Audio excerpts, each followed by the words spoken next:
السلام علیکم ورحمۃ اللہ تعالی وبرکاتہ۔ جامع رضویہ منظر اسلام کے آن لائن سبق میں آپ کا خیر مقدم ہے۔ پیارے بچوں، کھولتے ہیں اپنی کتاب منتخب الحسامی، کچھ عبارت پڑھ لیتے ہیں۔ بسم اللہ الرحمن الرحیم۔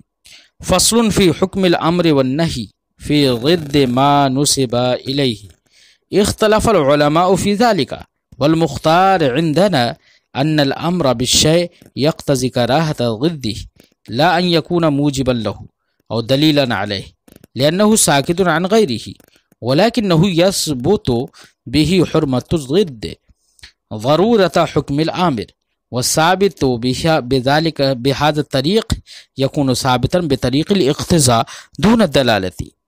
وفائدة هذا الأصل أن التحريم لما لم يكن مقصودا بالأمر لم يعتبر إلا من حيث أنه يفوت الأمر، فإذا لم يفوته كان مكروها كالأمر بالقيام ليس بالنهي عن القيود قصدا حتى إذا قعد ثم قام لا تفسد صلاته ولكنه يكره. وعلى هذا القول يحتمل أن يكون النهي مقتضيا في ضده إثبات سنة تكون في القوة كالواجب، ولهذا قلنا إن المحرم لما نهي عن لبس المخيط كان من السنة لبس الإزار والرداء۔ آج کی اس فصل میں صاحب کتاب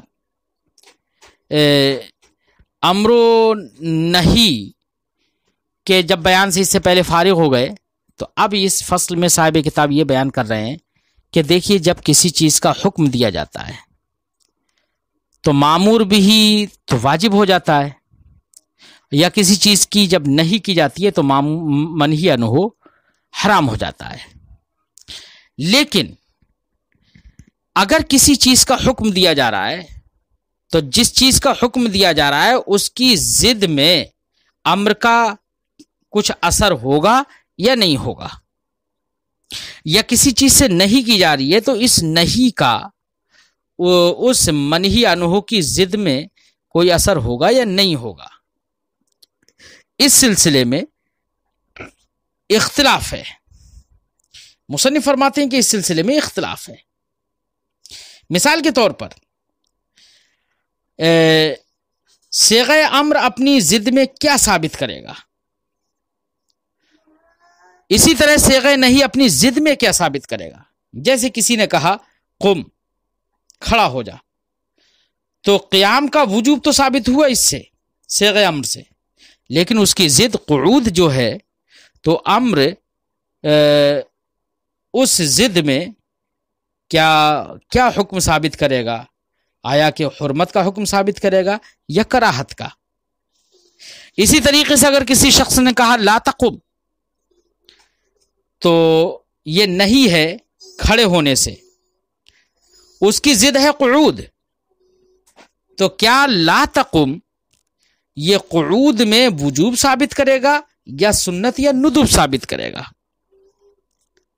مصنف علیہ رحمۃ و رضوان نے فرمایا کہ اس میں علماء کا اختلاف ہے۔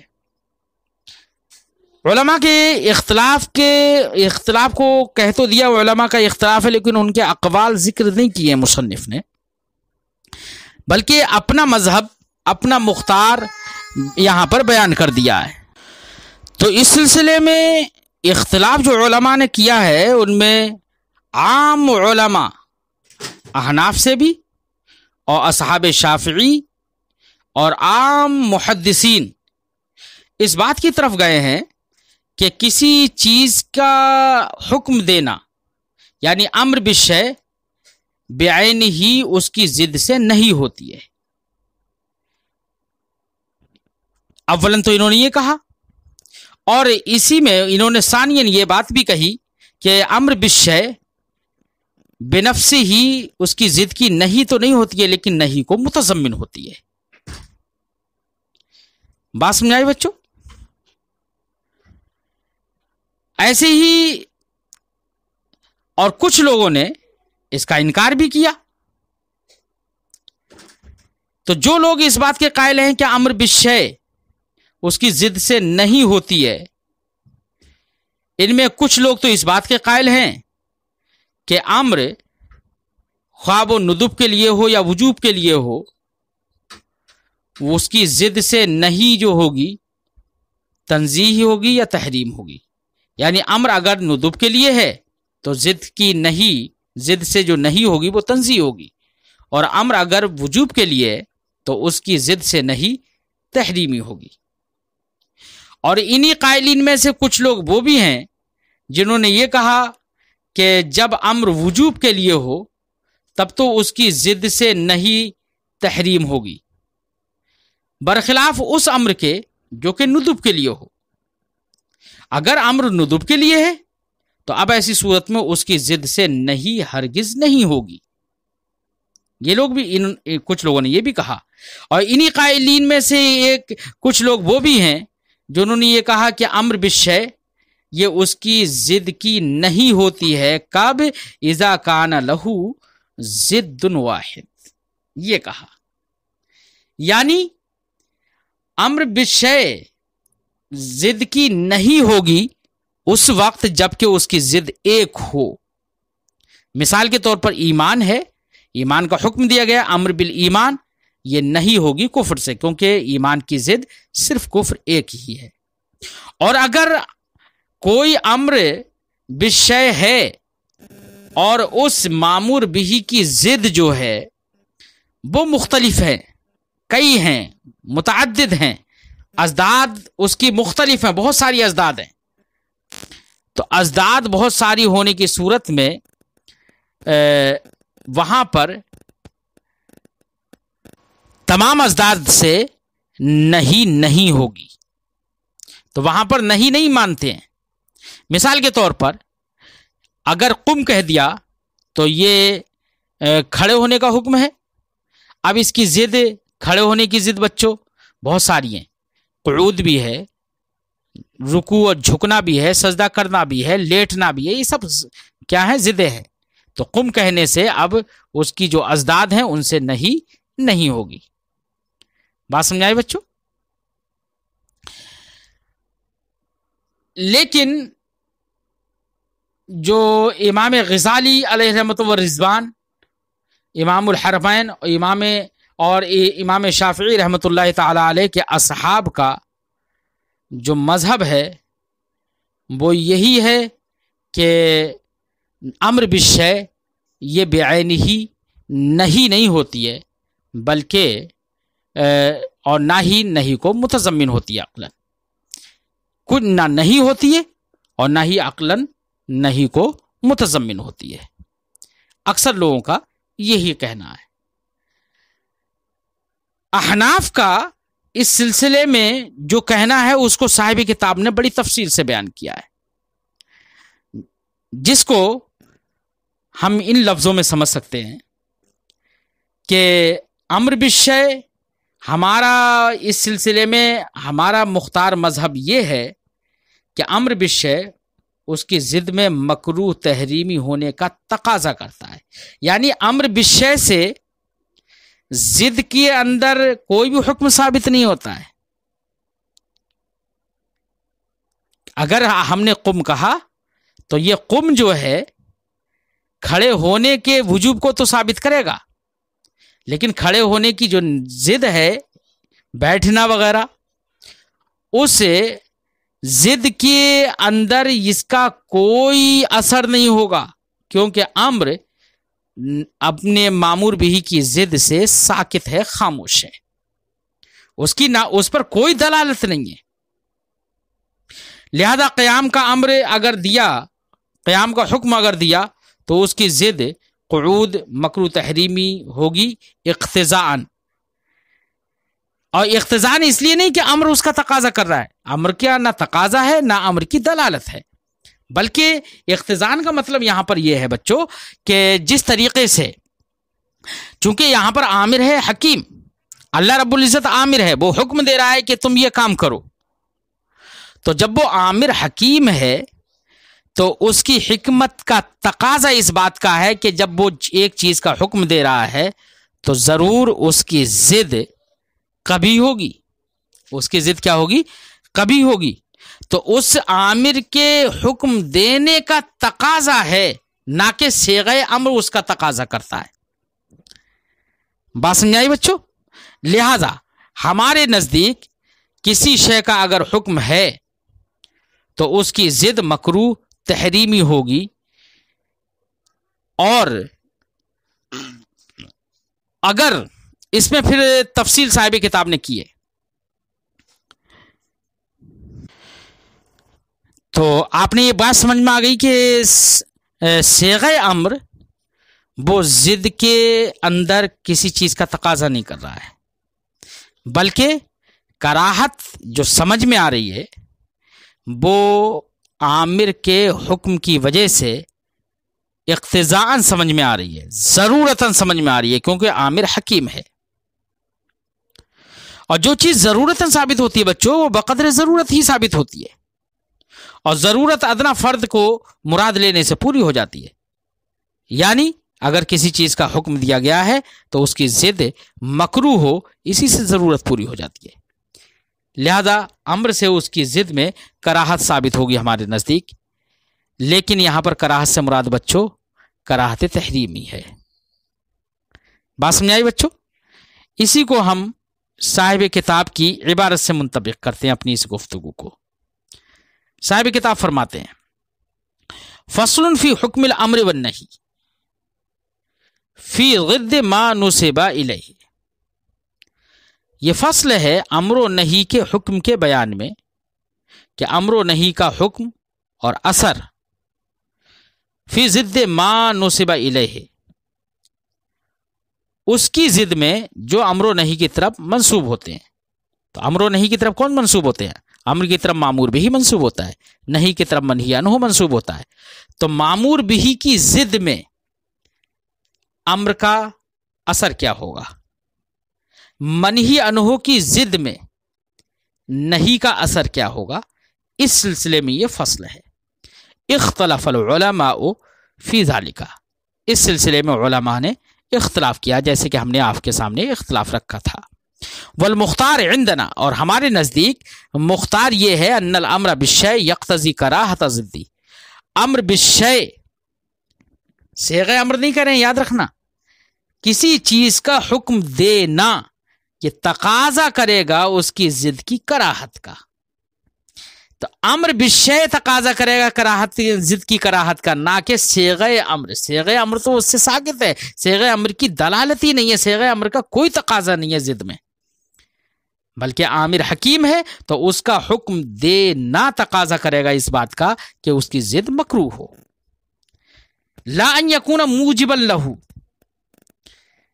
یہ نہیں ہے کہ صیغہ امر اس کراہت کے لیے موجب ہے اور دلیل علیہ، یا اس کراہت پر دلیل ہے صیغہ امر، نہیں۔ کیوں؟ لأنہ ساکت عن غیرہ، کیونکہ صیغہ امر تو صرف مامور بھی پر دلالت کرتا ہے، وہ تو مامور بھی کے غیر سے ساکت ہے۔ ولکنہ یثبت بہ حرمت الضد ضرورت حکم العامر، لیکن حکم دے امر کی وجہ سے اس مامور بھی کی ضد کی حرمت ثابت ہوگی،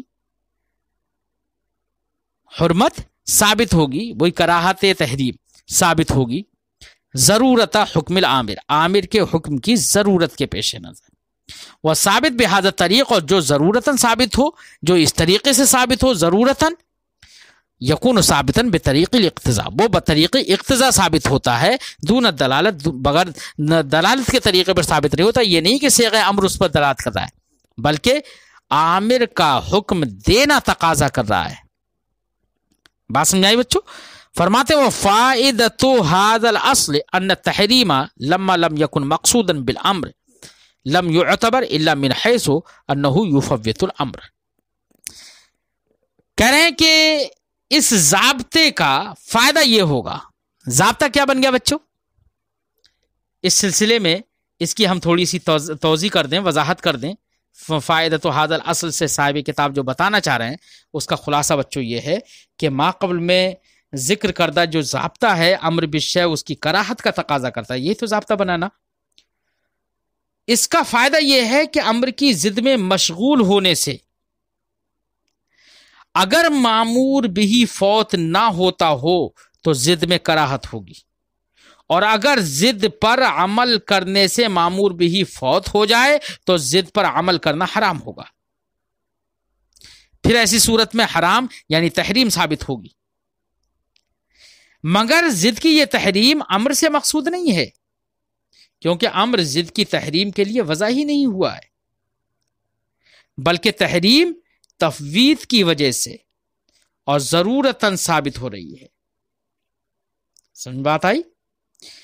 ضد پر عمل سے مامور بھی فوت ہو جائے، اس کی مثال میں دوں. جیسے کہ یوم النحر یہ اللہ کی ضیافت کا دن ہے. اللہ نے اس کو مسلمانوں کے لیے ضیافت کا دن بنایا ہے تاکہ مسلمان اس دن میں کھائیں اور پئیں.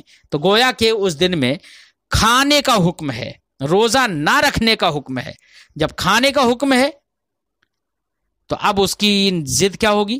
نہ کھانا یعنی روزہ رکھ لینا. اب اگر کوئی ضد میں یہاں مشغول ہوتا ہے یعنی روزہ رکھتا ہے تو ظاہر بات ہے مامور بھی کیا تھا؟ کھانا. تو مامور بھی یعنی اللہ کی دعوت جو تھی کھانے کی، اس دعوت کو فوت کرنا لازم آئے گا نہیں آئے گا؟ روزہ رکھنے سے بالکل لازم آئے گا. یہاں پر ضد میں مشغول ہونا مامور بھی کو فوت کر دے رہا ہے، لہذا یہ ضد یعنی روزہ رکھنا حرام ہوگا، صرف مکروہ نہ ہوگا. مکروہ صورت میں ہوگا جبکہ ضد میں مشغول ہونے سے مامور بھی فوت نہ ہوتا ہو. بات سمجھ آئی بچوں؟ تو یہ ضابطہ ذہن میں رکھنا، جو ہم نے کہا کہ امر بالشیء یہ اس کی ضد کی کراہت کا تقاضا کرتا ہے، یہ اس وقت ہے جبکہ مامور بھی کی ضد میں مشغول ہونا مامور بھی کو فوت نہ کرے. اگر مامور بھی کی ضد میں مشغول ہونے سے مامور بھی فوت ہو جاتا ہے تو ایسی صورت میں ضد حرام ہوگی، جیسے ہم نے مثال دی. اور اس کی مثال کہ جہاں پر مامور بھی کی ضد میں مشغول ہونے سے مامور بھی فوت نہ ہو، اس کی مثال صاحب کتاب خود اپنے لفظوں میں پیش کر رہے ہیں، جس کا خلاصہ یہ ہے جیسے کہ نماز کے اندر پہلی رکعت میں سجدہ کرنے کے بعد حکم کیا ہے؟ قیام کا، کہ کھڑا ہو جائے. ایسی دوسری رکعت میں تشہد کے بعد فوراً کھڑے ہونے کا حکم ہے تو قیام کا حکم ہے. اسی طریقے سے اور بھی آپ قیاس کریے. تو دیکھیے سجدہ کرنے کے بعد قیام کا حکم ہے. اب اگر کوئی شخص سجدہ کر لینے کے بعد میں قائم نہیں ہوا، کھڑا نہیں ہوا، بلکہ وہ بیٹھا رہ گیا اور اس کے بعد میں وہ پھر کھڑا ہو گیا دیر سے، تو اب ایسی صورت میں جب بیٹھا رہ گیا، حکم تھا کھڑے ہونے کا لیکن بیٹھا رہ گیا تو قعود اس قیام کی ضد ہے. اب یہاں پر ضد میں مشغول ہو گیا، اور ضد میں مشغول ہونے سے دیکھیے ابھی مامور بھی فوت نہیں ہو رہا ہے، کیونکہ بعد میں وہ کھڑا ہو گیا. تاخیر ضرور ہو رہی ہے لیکن مامور بھی فوت نہیں ہو رہا ہے. جب فوت نہیں ہو رہا ہے تو اب ایسی صورت میں ضد میں مشغول ہونے سے مامور بھی جب فوت نہیں ہو رہا ہے تو اب یہ ضد میں مشغول ہونا مکروہ ہوگا، مکروہ تحریمی ہوگا، نہ کہ حرام. بات سمجھ آئی بچوں؟ اسی کو صاحب کتاب نے اپنے لفظوں میں فرمایا. مثال سمجھ میں آ گئی ہوگی. صاحب کتاب فرماتے ہیں وفائدۃ ھذا الاصل، اس اصل کا فائدہ یہ ہے ان تحریم لما لم یکن مقصودا بالامر، کہ تحریم جب امر سے مقصود ہی نہیں ہے، لم يعتبر الا من حيث انه يفوت الامر، تو تحریم اس وقت تک معتبر نہیں ہوگی جب تک کہ ضد میں مشغول ہونا امر کو فوت نہ کرے. فاذا لم يفوته، لہذا اگر ضد میں مشغول ہونا امر کو فوت نہ کرے یعنی مامور بھی کو فوت نہ کرے، کانا مکروہن، تو ایسی ضد میں مشغول ہونا مکروہ ہوگا.